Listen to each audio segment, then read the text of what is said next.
Yeah. I was a little concerned. Yeah. Because glass is getting hot. no one can just donate results, that. let them cool. You can't just donate a gun. It Yeah. needs to be legally transferred. And then I was trying to figure out, like, okay, do you have? I figured like someone there had an FFL. Yeah. And came to the conclusion that Chris just does all your transfers. Yeah.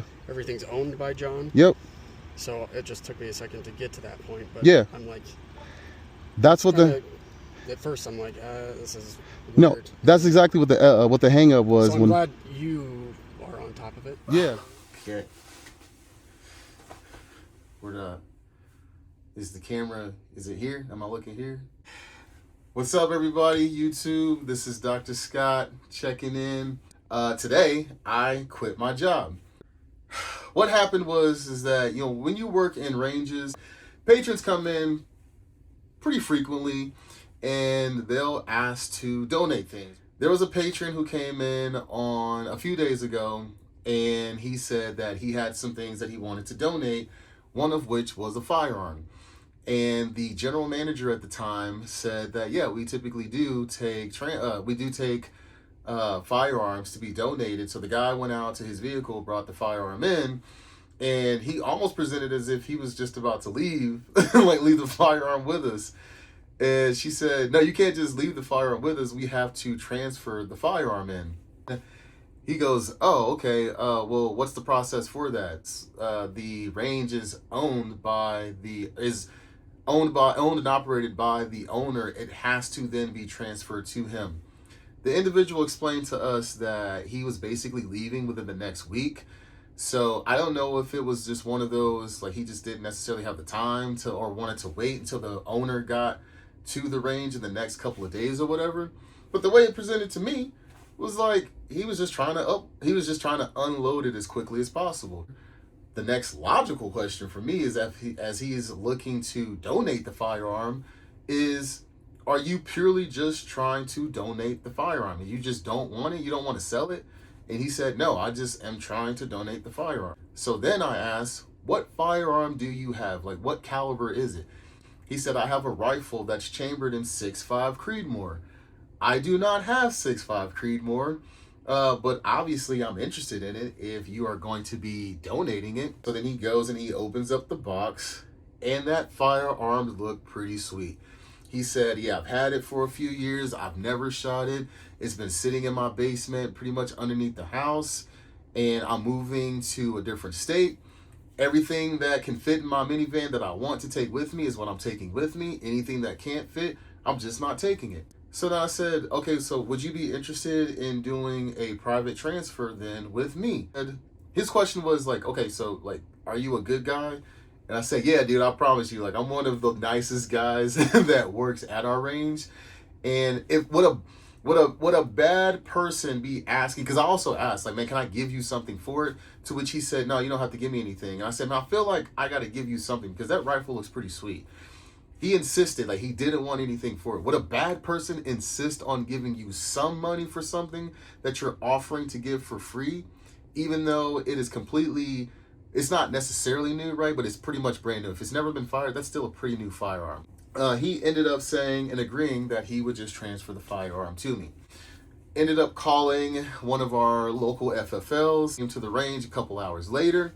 We finished out the paperwork and everything, transferred it all over, or initiated all of that, then scheduled for the pickup, or for me to pick up the firearm from the FFL in a couple of days. Because we live in Colorado, we have a 3-day wait period or a 72-hour wait period. So I had to then wait 72 hours to take possession of the firearm. The FFL was there transferring firearms to our range.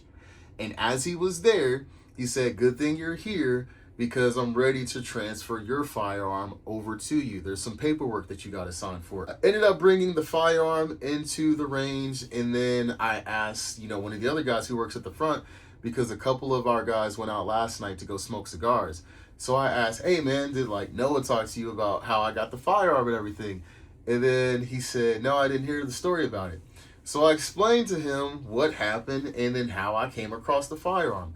The owner literally says, jokingly, oh yeah, the guy wanted to trade or basically transfer the firearm for free after he shot that other guy. And he goes, wait, like he killed somebody with this? And I said, no, he's just messing with you. So he's literally joking about this firearm. So as he opened it up and everything, everybody's looking at it. And then I asked our in-house gunsmith, I was like, man, so like how much do you think that that the rifle is worth? And he said, man, they don't even make these anymore. And it's an M&P AR-10 that's chambered in 6.5 Creedmoor from the Performance Center. He said it's about $2,000. And then the scope on it itself is a Night Force. I knew nothing about this firearm other than the fact that it was going to be free to me, or essentially I paid that guy $100 when we did the transfer because I only had $100 on me. So then I said, here, man, like this is all I got. But when I get paid next week, I'll definitely make sure that I swing by before you leave to head out so I can give you a few more dollars for it. So I had no idea because I'm a pistol guy. Now I'm starting to get more into rifles. So when Ethan, or our in-house gunsmith, said that, hey man, yeah, that the rifle itself is about $2,000, and then the scope on it is probably another $2,000, you're now looking at about a $4,000 rifle that I got for out of pocket up front, $100, then was also going to give it. But obviously, right, I'm getting a $4,000 rifle for at minimum about $100. And then the owner comes up to me and then he says, hey Q, by the way, if somebody's coming in here and they're wanting to transfer in a rifle or any type of gun, you can't just basically come up and then now assume that you're going to take possession of it simply because you tipped somebody $50. So I said, okay, Johnny, like, all right. And then I ended up jumping back into conversation with our gunsmith about something that was completely separate from that, because I'm a pretty non-confrontational person, and honestly with our owner, I've had issues with him in the past anyway, to where now it's just like I just try to say what I need to be able to say to him when I have to interact with him. But other than that, like I typically just did not interact with him. I hear him go over to the FFL, who is still transferring another firearm, and he says, hey, can you start a transfer on this firearm? And I said, no, he can't start a transfer for you because that's my rifle. He said, that guy came in here to transfer this firearm to me. So just because you just so happen to be at the front and then initiate a conversation with him about it, and then you kick him $50, like you tip him $50, doesn't mean that you now are the owner of that firearm. And he said, I believe in quoting, that type of shit doesn't stick. And it was at that point where I think folks have watched some of my previous videos where I've stated that I have a son who's going to be here in the next 3 to 4 weeks. And as a person who's having his first child, especially a son, I want my son to grow up in the world being confident in himself, but then also knowing what type of things that you can accept or tolerate from people and the things that we just simply do not accept or tolerate. One thing that I definitely want my son to know, or my children to know, is that we don't accept or tolerate disrespect from other people, especially when you talk to someone like he did me today in front of other colleagues, especially when I work full-time at another job for 40 hours a week, and then I put in anywhere of upwards of 30, sometimes 40 hours a week, working double shifts on the weekends at this range. At that point, I just accepted that this is no longer a place that I would choose to work for. Well, I would just like to inform everybody that I am no longer an employee at Shoot Indoors Broomfield, and if that wasn't clear, Johnny, I quit. He said, that's fine. He said, that's okay. And then he initiated the conversation again with our FFL about transferring the firearm. I said, he cannot transfer that firearm because it legally belongs to me. It was transferred to me. And he said, that is not your firearm. I looked over and said, can you inform him who this firearm belongs to? Now, like I just said, he's in the middle, that FFL, of doing business with this business. So I knew that it put him in an awkward position. But I basically cut it by saying, well, to answer for him, that legally belongs to me because all of the transfer paperwork was done and the transfer was literally just completed. I now own this firearm. To which the owner then said, no, that does not belong to you. You're not leaving here with that firearm. To which I then said, well, just go ahead and call the police. And he said, okay. And I grabbed the rifle in the case and I walked out to my car and I proceeded to go wait for the police to arrive. I called the GM so she knew what was going on. Called my wife so she knew what was going on. Waited outside for about 10 minutes. And then after just waiting, and it's about 90 degrees outside in Colorado, not necessarily super hot, but still 90 degrees outside. So the police had not showed up at that point. That's how unserious I felt like they were taking this whole situation. So as I'm waiting outside, I just decided that I'm not going to continue waiting inside of this parking lot. I'm now going to leave.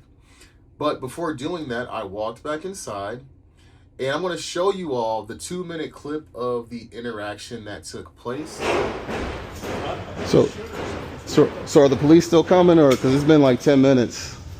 No, well, they said they could get here when they did. Okay.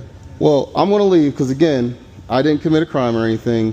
But here's what I'm gonna say. I'm gonna say this to you personally, Johnny. We don't need to, but I'm gonna tell you this because you need to hear it. I don't care. Actually, here's what you should know about the owner over here. That somebody came here to donate a firearm and instead sold it to me. Now he's upset because I purchased said firearm legally, had it legally transferred. Now he's banned me from this place and also called the cops on me. I'm the same person who provides free instruction to people out there, who has helped many people pass their qualifications when they're with other folks. I'm the same person who works 40 hours a week at Colorado State University and also comes here and puts in another 35 hours per week. One thing I want to say is he donated the gun. He wanted it, so he got it. Yeah, I don't know about anything. Every time I've seen him in here, he's been great with everybody. He's a great person. I like him a lot. I'm a great person, but you're upset because somebody came in here to donate something and then said turn and then sold the firearm to me. And then you called the cops on me for doing that.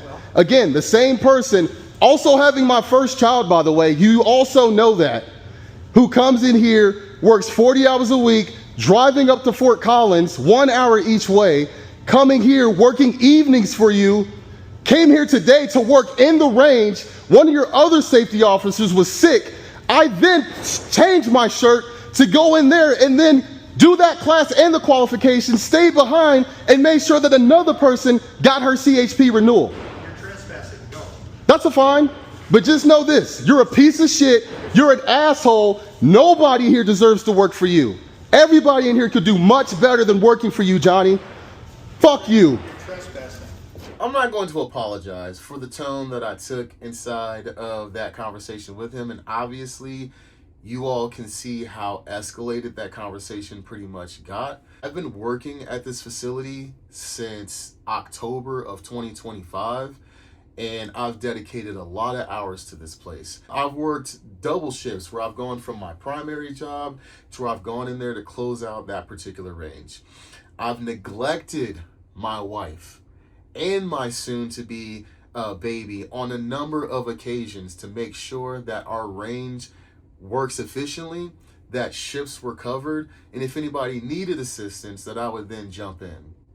So to go from being arguably one of the most reliable employees that we have at that facility, to then working for somebody who is willing to call the police on me for something that was never in his possession and never ultimately belonged to him, I felt like was the ultimate form of disrespect. Yeah, I said what I had to say. And I worded it the way that it needed to be worded because I had been working for that place for too long and enduring that relationship with him for way too long to be treated like that. November of last year. A lot of people know that suicide by firearm is one of the most common ways that people take their lives. And one of the common forms of doing that is going to shooting ranges to do it. And unfortunately, I was an RSO on that very floor, in that very building when that took place in November of last year. Broke my heart because the guy came in, said that he needed some help, worked with the guy for the 40 minutes that he was in there. Worked with the guy for the 40 minutes that he was in there. Felt like the relationship and everything with him was going pretty well. And You turn for a second, you turn back, and then boom, the person takes his life. The rush from this person coming in and then you instructing them on safety and how to handle a firearm, to then believing that this person negligently or accidentally did something to manipulate the firearm that caused him to critically injure himself, is a roller coaster, because you go from self-blame, and then when the investigation is taking place and the initial indications are that in all likelihood that he had a self-inflicted gunshot wound, which is even more devastating, because folks who know me personally know that I'm a huge advocate for mental health. And of all the people that he could have come in and worked with and talked to about anything, I would have absolutely clocked off and walked outside, walked around the building, went to go eat or do whatever with that dude to make sure that he was okay. So much to the fact that when the guy came in with that rifle and then offered it, when I got home that night, I literally texted him and then asked, "Are you okay?" I've seen people, because a number one indicator or a good indicator of someone who is possibly going to take their life is that they then begin to give away all of their possessions, especially things that have significance and meaning to them. So I reached out and then asked, man, hey, I have to ask, are you okay? The individual who transferred the firearm to me stated that he was perfectly fine. He's moving. It doesn't fit in his van, so he's going to leave. And that is exactly what took place. Going back to the conversation and how the suicide ties into all of this, the owner of the range did not check in with me for a week.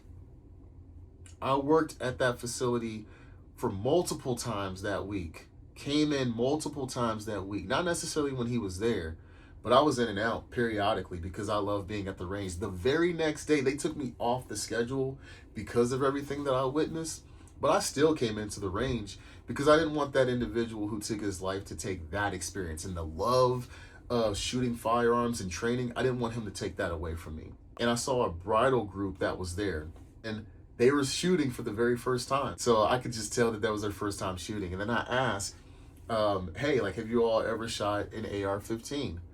And then they said no. And then I asked, like, would you like to? I used my own ammo in my personal firearm and allowed them to come over and take as many shots as they wanted. That was the pure enjoyment that I got from all of that. On the aftermath of what that young man did, I still was able to find some joy the next day from other folks who gave that to me. So to know that the owner of that facility didn't even check in on me for a week, and then when he did, he sent an email asking if I was okay, because he knew that he was going to be coming into the range the next day and that I also happened to be working. And that's when he asked me if I was okay. And my response to him was, you know, I come to this place where I'm looking at the double G's, is what I call it, the grief and the gift of everything. The thing that I was grieving was obviously witnessing something life-changingly dramatic and traumatic. The other thing that I was grieving is the acceptance of the reality of working in a shooting range, which a lot of people truly do not understand, which is that you are in an enclosed space, and even when you are helping someone, your back will be turned to someone at some point, or to everyone at some point. When we're helping other people, when we're cleaning the range, when we're maintaining the range, at some point your back will be turned. So who knew the type of mentality that that person could have been on, where he could have won as I was turning my back to him while instructing him and then going a separate way, he could have instantly pointed the barrel to the back of my head and taken my life. He could have also taken the lives of other people that were around him before ultimately taking his own life. And even worse, for me at least, he could have also positioned me to be the person to take his life. No matter what happens, as somebody who carries a firearm, who's a verified, certified instructor, and we talk about self-defense all the time, the absolute last thing that I want to have to do is to discharge my firearm at another human being. So the gift of everything that took place was that he didn't position me to do that. So when I was telling the owner about this and I asked him, you know, how are you doing? He then stated, oh, well, I'm actually probably taking this a lot worse than you are. Now, I don't know what his heart was, and I don't know what he meant by that, but it didn't land well with me. Because again, I had just witnessed that. I had survived that situation as well, right? When you're in a physical space and then someone dies because of a decision that they make, especially using a firearm, anybody in that space could have also died. So I survived that incident as well. That's how I looked at that. So to hear him then say that he was handling that better than me, for a while, I personally just chose to limit my interactions with him. And that's where all of this stuff stems back to. So as we wrap up here today, I am no longer an employee at Shoot Indoors Broomfield. The people who work there, if you look up our range and you look up the reviews and everything, we are one of the friendliest ranges that you can come across. We do our best, I'm using we statements. The people who work there, not the people who own it or the person who owns it, the people who work there truly go above and beyond to make that space safe for everyone, to give great quality instruction, to extend ourselves as best as possible to make sure that everyone is having an enjoyable time when they are there. So to be treated the way that I was, it was pretty awful. I believe that this is truly me, as I talked to a friend today. I'm truly being redirected to where God wants me to be.